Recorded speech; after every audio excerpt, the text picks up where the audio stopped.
Liquor scam లో arrest అయిన BRS శాసన మండలి సభ్యురాలు కవిత కల్వకుంట్ల కష్టాలు మరింత పెరిగాయి. ఇప్పటికే ఎన్ఫోర్స్మెంట్ డైరెక్టరేట్ అధికారులు ఆమెను అరెస్ట్ చేశారు. ఈ కేసులో ఆమె జ్యుడిషియల్ కస్టడీలో కొనసాగుతున్నారు. తీహార్ జైల్లో ఉంటూ ఈడీ విచారణని ఎదుర్కొంటున్నారు. తాజాగా ఇదే కేసులో సిబిఐ అధికారులు కూడా కవితని అరెస్ట్ చేశారు. ఢిల్లీ మద్యం కుంభకోణం పాలసీలో కొన్ని గంటల పాటు విచారించిన అనంతరం కవితని అదుపులోకి తీసుకున్నారు. తీహార్ జైల్లోనే ఈ విచారణ కొనసాగింది. అక్కడే ఆమెని అరెస్ట్ చేశారు సిబిఐ అధికారులు.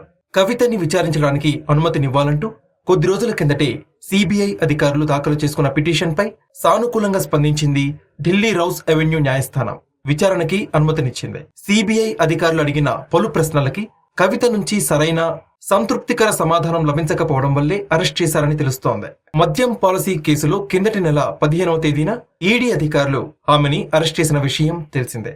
ఢిల్లీ రోజ్ అవెన్యూ న్యాయస్థానం ముందు ఆమెని హాజరుపరచగా జ్యుడిషియల్ కస్టడీకి తరలిస్తూ ఆదేశాలిచ్చారు న్యాయమూర్తులు. 3 సార్లు ఆమె కస్టడీని పొడిగించారు. ఈ నెల 23వ తేదీ వరకు జ్యుడిషియల్ కస్టడీలో కొనసాగాల్సి ఉంది.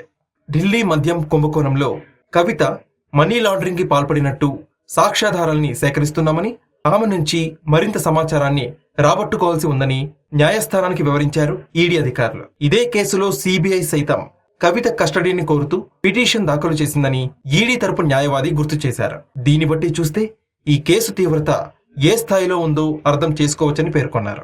సమాజంలో పలుకుబడి ఉన్న నాయకురాలు కావడం వల్ల కవితకి బెయిల్ మంజూరు చేస్తే సాక్షుల్ని ప్రభావితం చేయగలరని ఈడీ తరపు న్యాయవాది వాదించారు.